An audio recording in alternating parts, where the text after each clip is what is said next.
What's going on, guys? Andrew Epstein here, back with another video. We are back with a little bit of a theory prediction, and are the Mets finally playing chess while everybody else is playing checkers, and some NL East news that is not benefiting the Mets, is helping out the Atlanta Braves. We'll start off with that. The Braves have made their second starting pitching signing of the offseason. They started off with a one-year, $11 million deal for Drew Smyly, and now today they have inked veteran right-handed pitcher who I wanted the Mets to sign very badly, Charlie Morton, to a one-year, $15 million deal. I think it's a good deal for the Braves. Now you can have Soroka, who's coming off the torn Achilles. You still have Ian Anderson. You have Max Fried, who showed he's a top-line guy. You got Anderson. Now you can add Morton and Smyly. And then they have Kyle Wright. They still have a ton of prospects in their farm system, pitching-wise. And it just makes the Braves even better. And it's even more scary that they're adding a veteran piece to a rotation that already has a bunch of young studs. I mean, it's scary as a Met fan usually the Mets would have the best rotation, and then obviously Wheeler's gone, Harvey's gone, Syndergaard has been trash, Matz is trash. That the Mets always had the best rotation in this division. Now, looks like the Braves are going to have that even with Soroka and Fried at the top. Now they're just deeping in it. And Anderson looks like he's going to be an absolute savage and another stud to put in their top three. So the Braves get better, and not good for the Mets. I would have loved the Mets to go out and get Morton. That would have been a great number 4 behind Stroman, Syndergaard, and DeGrom. Now the guys out there, I guess, who I would like them to sign, I've seen Tanaka. I'm not against Tanaka. Is there a trade piece? I don't know. I saw evidence like Blake Snell's available. Yeah, the Mets aren't going to trade for Blake Snell. They don't have, if they're going to trade for Lindor, they don't have enough to go get an additional trade chip, unless it's like a salary dump, like a Nolan Arenado salary dump, where like maybe they can give up a little less, just take that full contract on, and maybe can benefit the Dodgers. Because we'll talk about Nolan Arenado a little bit too, because Nolan Arenado's name has been out there, mostly linked to the Dodgers, because he is a Southern California kid. He wants to go to the Dodgers, and his no trade clause, he can opt out after this season. He has I think 7 years, like $156 million or something like that, $160 million left on his deal, but he has an opt out after this season. And Nolan has always been in trade rumors, and the Mets were always like the long shot. Now with Steve Cohen in, maybe he's a potential possibility. Let's say if they don't land Lindor, let's say the Blue Jays or the Yankees or hell, even the Phillies. Hell, even the Braves. Really, everybody's been interested. The Mets are the favorite to land Lindor, but let's say the Mets don't land Lindor. The Mets need a third baseman. I'm tired of these makeshift third basemen. Like, oh, J.D. Davis, he's a third baseman, but he really is average defensively. McNeil out of position playing third. I love Nolan Arenado. I would do whatever it takes to get Nolan Arenado, and especially that now, let's say you can lose the leverage of the Dodgers are the only team right now who are interested in Nolan Arenado. The Rockies don't want to trade him in division. What teams can take on that big contract and would help the Rockies not having to see him 16 times a year? You look at the Mets. You could look at potentially the Yankees. I doubt that. Like, you look at these big market teams. Let's say Chris Bryant gets traded. Let's say maybe the Cubs bring in Arenado. The Cubs are a potential possibility if they can clear some money out to bring him in. So I'm only saying this if the Mets strike out on getting Francisco Lindor. Why not go after Nolan Arenado? And it benefits the Rockies by not having to face him 16 times a year, 18 times a year in division. You get him out of the division. Hopefully the Mets can push that opt-out back. At least you get a couple years out of it. You got to make sure trading for him. That opt-out, we can reconstruct the deal and make the opt-out after like 3 years. So the Mets have guaranteed 3 years of Nolan Arenado. And also, Nolan has a no trade. So Nolan can control wherever he wants to go. If he wants to be a Dodger and he's using his no trade like, I'm going to be a Dodger, then Nolan Arenado is going to end up being a Dodger to the dismay of everybody else in Major League Baseball.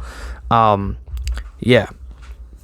So that's just my note. I haven't seen anybody talking about Nolan Arenado. Everyone's focused on Lindor trade piece by the Mets, and also the report. I forgot from I think it was like New York Post or somebody said that the Mets are expected to make 2 big moves. In my video, I said 2 big moves of like the 3 big free agents: Bauer, Realmuto, Springer, and then Lindor. Maybe Arenado. You can put in that trade chip again if they miss out on Lindor. Put Arenado in there. But I really haven't seen anybody talk about Arenado. They talked about a little bit last year, but this is offseason. I haven't seen anyone talk about Arenado, but that could be a piece potentially the Mets can go get. All right, let's talk about the headliner in this. I said in the intro, are the Mets finally playing chess while everybody else is playing checkers? Because at the initial press conference of Cohen and Alderson coming back, they were hell-bent on it's going to be a general manager and a president of baseball ops. Like, Alderson was going to be above them, but he really didn't want to be that involved. After that meeting, or after that press conference, about a couple days later, news come out as Theo Epstein leaving the Chicago Cubs, and he wants to take a year off and then come back to baseball. And then yesterday, Alderson comes back and has another press conference talking to the media.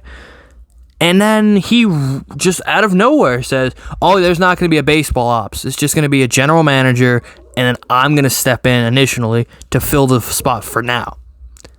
Are the Mets trying to plan this out to give the year to Sandy and bring in the GM if it's Bobby Heck from Tampa Bay, or if it's any Mike Chernoff they did not get an interview with Chernoff? Are the Mets trying to play the long game and trying to get Theo Epstein next year and just kind of filling in with Sandy?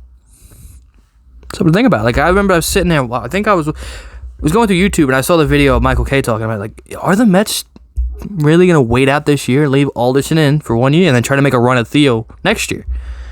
And it got me thinking, like, are the Mets finally going to turn that corner to where they're not a laughing franchise, have Steve Cohen brought in some stability, and making this team actually feel like a big mark team, but also smart? Like, they're not just going to do blatant, like, oh, let's go make a splash in this just to make a splash. Like, that he has steps, he has moves he wants to make that are going to progressively and continue to make this team great.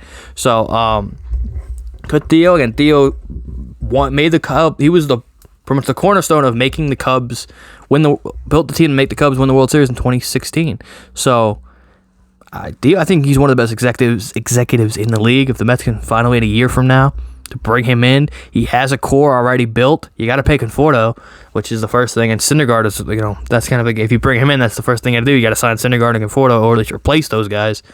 Could this be a long-term play for the Mets, being like, because Alderson was like, there's going to be two guys. There's going to be a GM and a president of ops, and then me. And then he came on the press conference yesterday and said, we're just looking for a GM. I'm going to take it for now. I'll be the interim, baseball ops guy this season. So just something to think about. Nothing, could it just be a Met fan splurting, being dreaming, hey, could they have changed their idea of maybe we go get, and I know Alderson made it clear he has not reached out this year to getting Theo. He made it clear they never called him, but he even said he's not playing this year. He didn't want to do this year. So are the Mets playing this long term?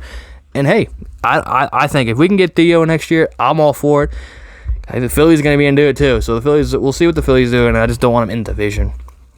So what do you guys think about in the comment section? Arenado, what do you think of Morton going to the Braves? How bad does that affect the Mets? And is Theo Epstein going to be a Mets executive next year? So leave that in the comment section below.